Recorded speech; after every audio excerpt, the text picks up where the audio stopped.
Hi everyone, and welcome back to Ascend's Friday Forum.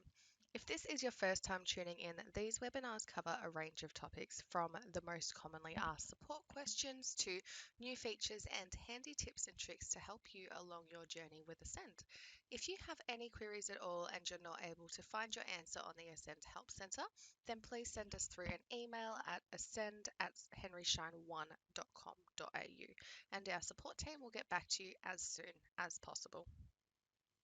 So today we'll be taking a look at the new features that were released in our latest update. So these are the new features that were released on the 2nd of October earlier this week, and there are many new exciting things for us to dive into.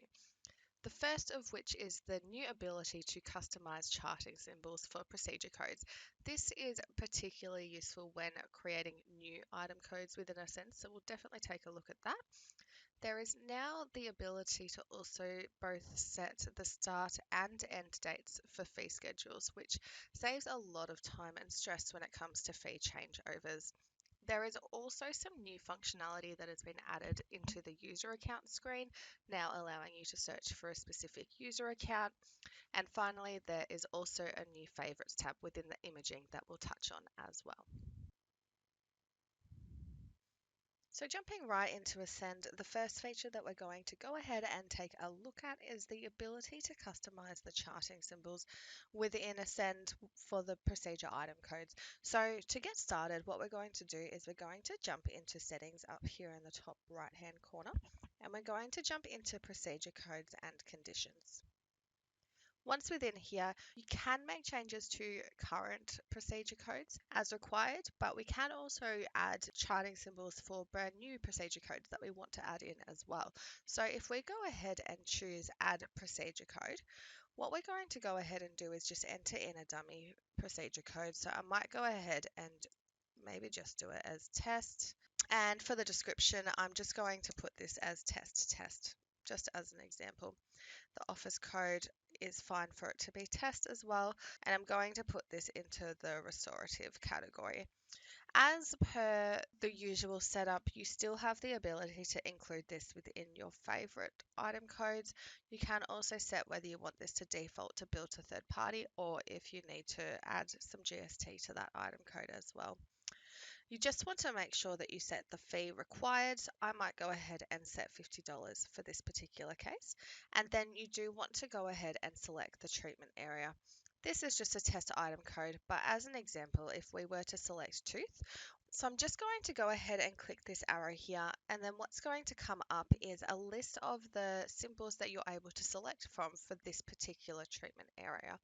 I will show you in just a moment, but depending on the treatment area that you choose, it is going to vary which symbols are available for you to select from. So as you can see here, if we have a little bit of a scroll down, there's a few different options for you to show how you might like this to be displayed on the tooth when charting this new item code that you're adding in. So we could, for example, select this implant blade option, and that's going to be the charting symbol that will come up when you actually complete the charting. If we instead go ahead and change the treatment area to perhaps root, and then if we go ahead and click this arrow once again, you can see that there are fewer options, but these options are going to differ based on the treatment area that you've selected. So you can see here that it's going to give you some different symbols that you can select from, perhaps root canal. I'm going to go ahead and just select a particular symbol for tooth. I might go ahead and enter in this sealant symbol. Now that we have done that, what I'm going to go ahead and do is just create that item code.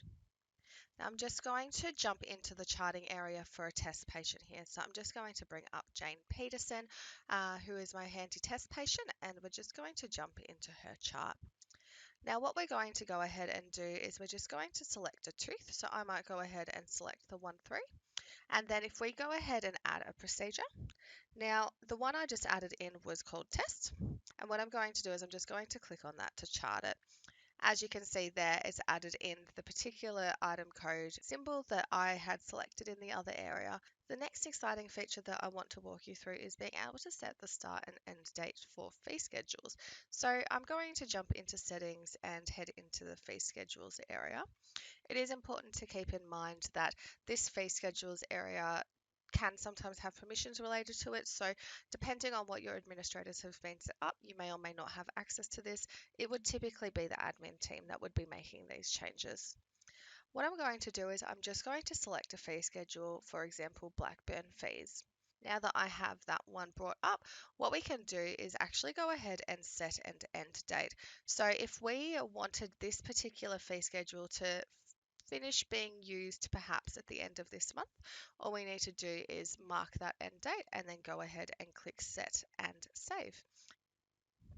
So after we have set an end date, what this is actually going to do is add a box here on the right hand side, and this is going to show you the different versions of the fee schedule that you have in your system. So currently the Blackburn fees, I've set it to end at the 31st of October. If we click this drop down, you'll see that there's now an option for the 1st of November and then into the future. So let's say, for example, at the 31st of October, I know that I'm going to get some new fees sent to me, and this fee schedule is going to change, which is quite common to happen typically around the April mark for most practices. What we can then do is click onto this 1st of November fee schedule version, and what this is actually a copy of the current fees. And what you can do is you can go down this list and update the fees as required. So as an example, let's set this 011 to perhaps be, rather than $40, this has been updated to $50. Now that I've done that, I'm going to go ahead and click save. So you'll see now that this has been updated to $50, and this is the fee schedule that's going to be active as of the 1st of November and then onwards. So if I flick back to the current fee schedule version, which is ending on the 31st of October, we'll see when I go back to there that the 011 is in fact still set to $40. However, now when I go over to the 1st of November, this is now going to be updated to that $50 that I have just applied. So this is very handy when it comes to that rush of all the fee schedules getting updated at the same time, typically around the April market, as I said. You can actually go ahead and update those fees in advance and set the fee schedules to expire and then restart with the new fees at the date required rather than having to manually update them on the day. So this is a fantastic way to make your life a little bit more stress-free and organized. The next new feature that has been added is the ability to search for user accounts within the user accounts area. So just jumping into settings and then into user accounts, you can see that there are 123 entries. This is where it can sometimes get a little bit tricky because you can see there's multiple pages, and essentially to typically find your user account, you'll have to sort perhaps by first name or something like that, then scroll through the pages looking for your name just to be able to update the fee schedule. Now we have the ability to, in fact, be able to just search. So for example, if we go ahead and just start typing in my name, we can see it's going to come up with the user accounts that are related to your search term. Just a little bit of a time saver there. Finally, jumping into the imaging area, the next new feature is related to the favorites tab that's been added. So just jumping into the acquire images area, prior to this update, there were just the two tabs that you could select from. There was the standard tab and the custom tab. So when it came from taking your x-rays and intraoral images, you would typically select from the standard tab, and if you have created any custom tabs, they would be sitting under there. Now what there is that there's actually a favorites tab as well on the left hand side. So this makes it a lot more streamlined when it comes to having the same few procedures that you will typically complete all in the one place without having to scroll through this list of procedures. So the way to add a procedure into the favorites tab is you want to click onto it, and then you'll see here next to the name that there's this little star icon here.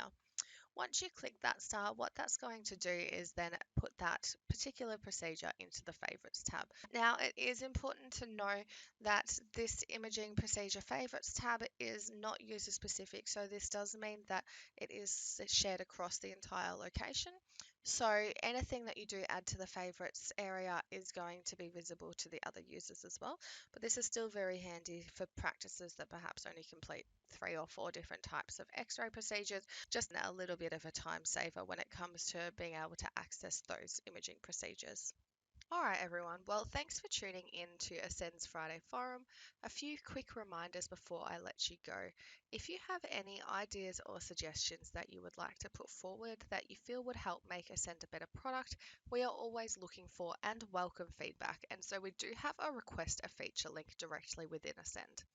Once you access this link, you will be taken to our Ascend AU AHA page where you can add a new idea as well as comment on and vote for other people's ideas. Of course, if you would like to revisit this topic or any previous webinars, you can also do so through the Ascend Resource Centre. You can access the Resource Centre via the Help button directly from within Ascend, and it is regularly updated, so be sure to check back there to find answers to all of your questions. If you do have any other questions, you can also send them through to ascend@henryschein1.com.au and we'll be in touch right away. I hope you all have a fantastic rest of your day and don't forget to tune in next time.